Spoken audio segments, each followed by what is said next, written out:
Hey everyone, welcome to my new video. This time I want to do something a little bit different. I want to do a quick lettering layout like you see on the screen. And I've got a little bit more into lettering lately because I've teamed up with amazing lettering artist Ian Barnard, and we worked together on a new course that's specifically designed for you to be able to create this kind of lettering and typography layouts. So we've come up with this course, and it's a shorter one than my original illustration course. It should be more accessible, more affordable. So yeah, you can find the link in the description, and let's now see what Ian's got to say about the course, and then we'll jump right in and make some layout. Hi, my name's Ian. I'm a hand lettering artist and type designer from the UK. Something I've always wanted to do is take my lettering into the third dimension. But I've never tried because I thought it would be way out of my skill level. From the outside, Blender can seem like quite a complex program, but having someone like Roman guide you through it made it simple to get up to speed, and I quickly finished the first lesson and then I was on to the next. So this course is a combination of my type and lettering designs with the skills that Roman has at using and teaching Blender. By the end of the course, there will be no limit to what you can create with 3D type. So enroll now, and I look forward to seeing you in the course. So that was about the course, and now let's jump right into this project. And first of all, we'll need to set up some reference. So I will go into the front view by pressing 1 on the numpad, and now I'm just dragging this image, this reference image from my folder into the Blender. So I'm using drag and drop with my mouse, and immediately when I drop it here, it will appear as a reference image. And now I can just press Alt-G to reset and S to scale. So you can see this is a very simple sketch. And now here in the image options, I can just enable transparency and bring down the opacity a little bit and disable display perspective, and maybe tone it down even more so it's barely visible and we won't be able to see nothing in the perspective. And now let's enable these filters here. Click this arrow, and I want to disable the manipulation for that object so it doesn't get in the way. And the first thing we'll need obviously is some text, and you can see there are two types of text here. And the bottom one we'll create by using a font and the text object in Blender, and the top one we'll do from scratch using some mesh modeling. So let's press Shift A and add a text object. Right now I can press R, X and 90 degrees to rotate this. Hit Tab to go into the edit mode. Let's delete that and let's write head. And now let's choose the font here in the text settings, and I think impact will work very nicely with this. So let's locate the impact. Okay, that's great. You should be able to locate the impact font in your Windows fonts files or in your Mac library fonts files. If not, I think it's really easy to download something similar from Google Fonts or something like that, and then just click the little folder here and import the font. So let's now just do some adjustments. I will switch this alignment to center, and I can leave the vertical as is. Now let's press GZ and move this down, and let's make this larger. So this is almost the same. Maybe we can scale this on the X a little bit. But I really like this as is. Maybe like this, and let's increase the character spacing here. So something like this. Okay, so I'm just using the combination of scaling the text and adjusting the character spacing to find some like custom dimensions I'm satisfied with. So this will be quite alright. And now we can go to the geometry section here. Let's rotate this a little bit and let's set some extrude there. We can hold Shift to fine tune this. Something like this will be alright. And now I want to convert this to mesh. So object, convert to mesh. And now let's expand the normals and let's enable auto smooth. So we get rid of that smooth shading there. And I think this will work nicely. There's not much left to do here. So we can now go to the front view and proceed to create this from scratch. So first of all, I want to add a plane. Press Shift A, add a new plane. And now we can move this on the Z-axis. So press G, then Z, and move this approximately here in the middle. So the origin point is there. Now we can tab in and press M and merge at center to create just one vertex, and be sure to be in the vertex select or press 1. And I use the M shortcut for merging the vertices, and this is a change in Blender 2.83. Before it was Alt M, so if you're on the older version you should press Alt M. If you have 2.83, press M. And now let's press G and we can move this vertex here and press E to extrude. Then press 2 to select the edge and press E to extrude, E to extrude once again. And you can see how I'm eyeballing this. I don't want to be too precise here, so select this edge, press E and extrude the shape you want. Just like that.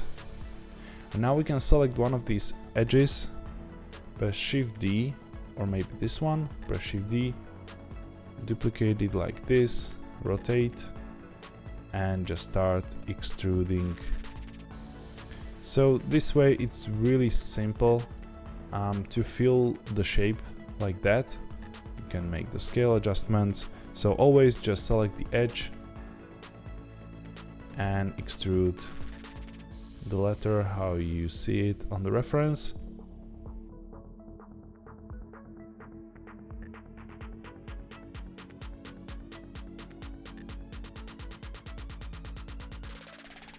We can merge the vertex here, so select these two, press M, merge at center, and now select these two edges and make an extrusion. And we can select this one and press Ctrl X to delete. Okay, like that.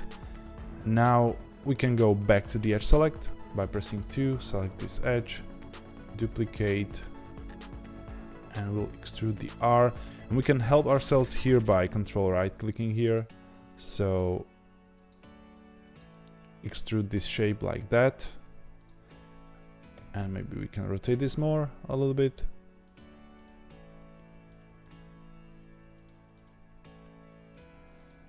Okay, now extrude this here. And again, we can select these two, press M and merge them. At center, extrude just this one vertex here.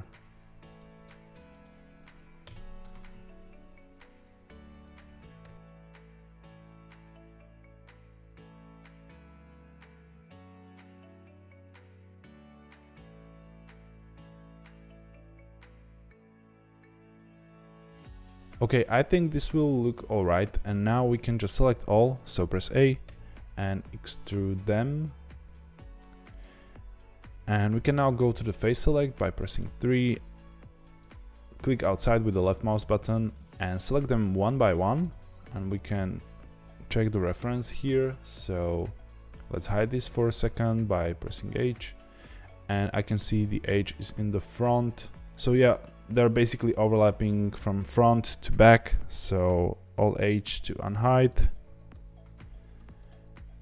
And now I can press L, hovering over these letters to select them, press G, then Y, and move them behind one another like this. Click away, press L. Maybe we can leave this one in the front and this one as well, so we have some symmetry there. Okay, I really like this. Now let's go back to the front view. And now we can go to the wireframe, so hold Z and go to the wireframe. And I will need to make the reference a little bit more visible, so tab out, select this image object, and let's just raise the opacity a little bit.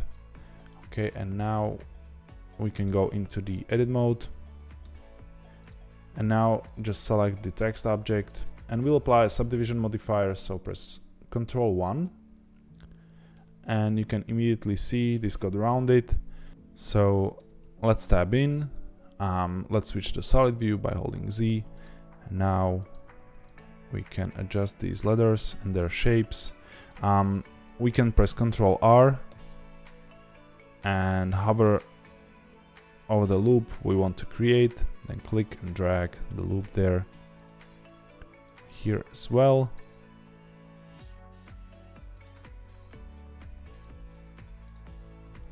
So we are just adding some supporting mesh structure for these letters, so they are not so bulky, but at the same time we want to keep, let's press K here for the knife because there's an angle, and additionally we'll need to press Z to cut through. Let's add support loop here and here.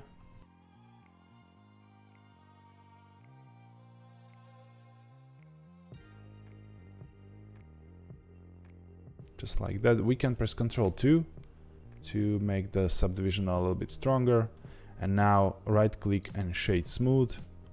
So nice letters there, and now we see they don't need to be so far away from each other, so let's just hover over these letters, press L, G, then Y, and move them a little bit closer together, and same here, move it a little bit closer. And now let's make this end mark here, this glyph. So go to the front view and let's press Shift A. Add a plane.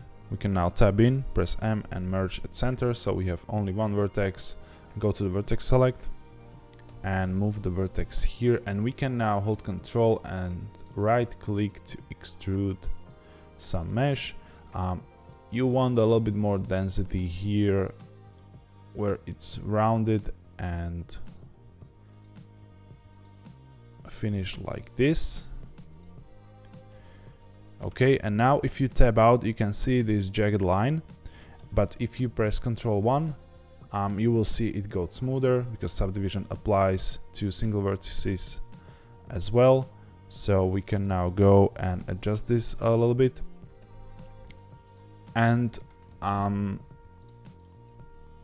this is just one way to do these kind of things. There are multiple ways how to approach this. So press Ctrl 2 to make it more smooth. I think this is really nice. So right now we can just press Object, Convert to Curve from Mesh, and you can see we have a nice curve object. And if you go to the Object Data Properties, you can add some bevel geometry to this curve. And let's right click here and shade this smooth. And now we can go into the edit mode and try to modify some of these things so they are not overlapping like that.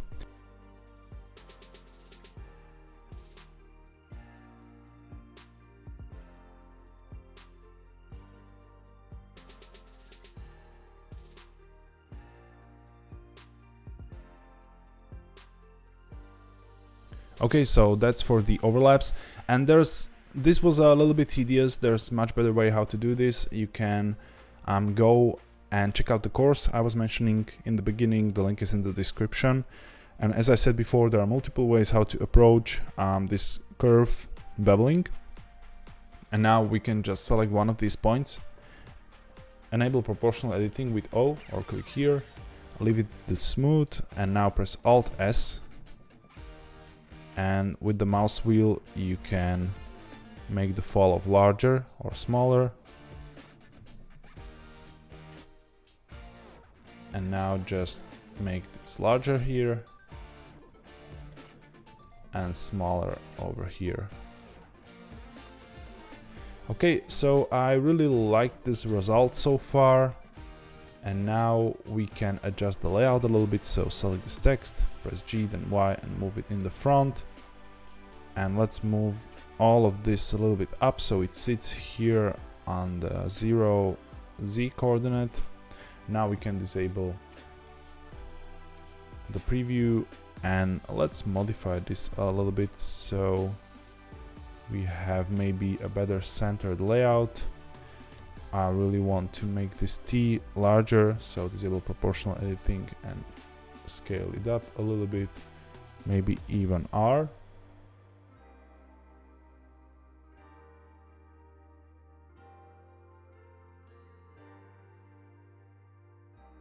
Okay, I really like this so far. And now let's just press Shift A, add a plane, tab in, let's scale this up so this will serve as our background. Now press 2, press E and extrude this up. So go to the edge select by pressing 2, select this edge, press Ctrl B and adjust with the mouse wheel. And now we will enable smooth shading, and let's add some camera. So Shift A, add a camera. You can see it's right there. We will now press Alt R to reset the rotation. Let's move it. Let's look from the front, move it here and move it back on the Y axis. And let's press R, X and rotate this like 70 degrees. And now we can look from the camera and move this up a little bit so we have this nice view. And let's change the aspect ratio to something square maybe, so 1200 to 1200, and we can adjust this to 35mm so we have some more perspective there. So go to the camera settings and adjust the focal length, and now press G and Z twice to adjust the position of the camera like this. Let's now just create some quick and easy materials for this object. So hold Z, go to the material preview, and now I will select the head word and create a white material. So I just want this to be white, and I want the roughness to go all the way to the 1. And now select heart, create a red material, and now I want this like red with a hint of pink, and we can go like 0.2 on roughness so it's a little bit glossy. Or maybe we could do, yeah, but maybe let's reduce the specular a little bit, something like 0.4, and we'll see about this. And now just give this a black material, so let's call this black. And we can leave it at 0.5. And now select the background. Let's add a new background material, and now we'll need to choose some nice color that plays nicely with all of this. And we'll go to 1 roughness. Okay, so let's leave it like this for a second.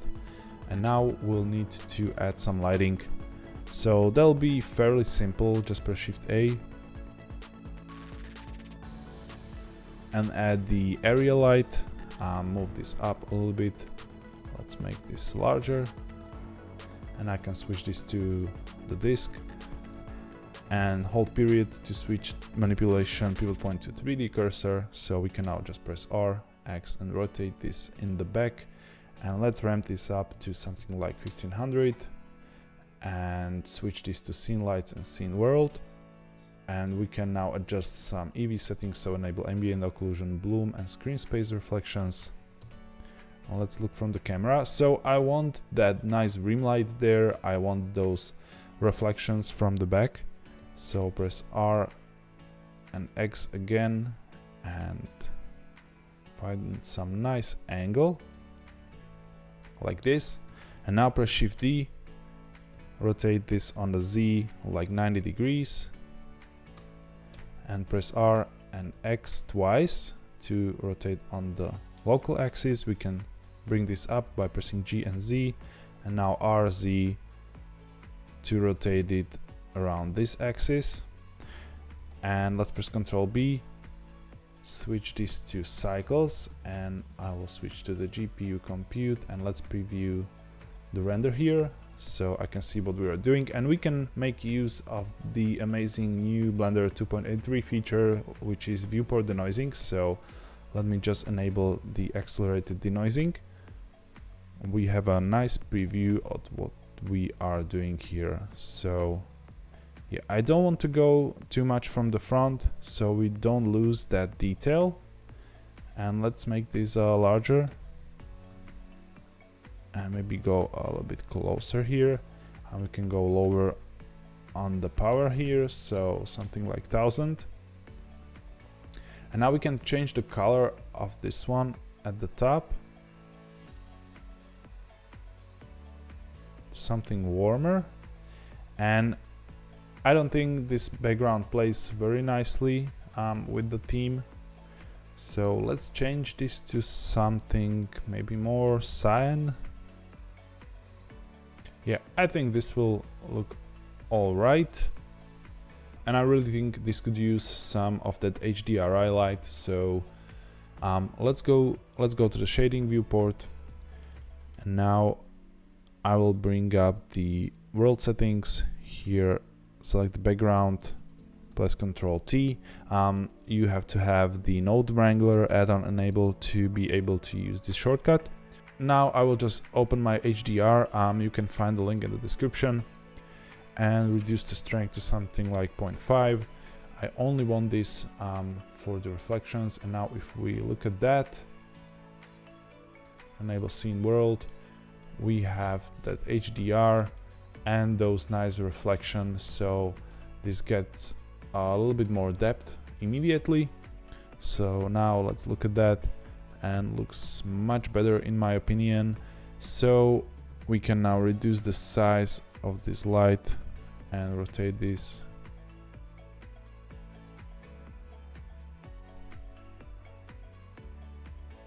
Okay, and let's change the color to something warmer. And for this light as well, maybe even more like this. Okay, and I really like this so far. So one last step, just go to the color management and we can bring up the contrast a little bit. So let's choose something like medium high contrast from the look drop down, and maybe bring up the exposure like 0.5. So yeah, this is your quick lettering or typography layout, the quick techniques you can use to create something like this. If you would like to follow this more slowly, more in depth, again, there's this course, this 5+ hour course that I've created with the lettering artist Ian Bernard. So you can find the link in the description. Go check it out, let me know what you think. So this is it, I hope you enjoyed it.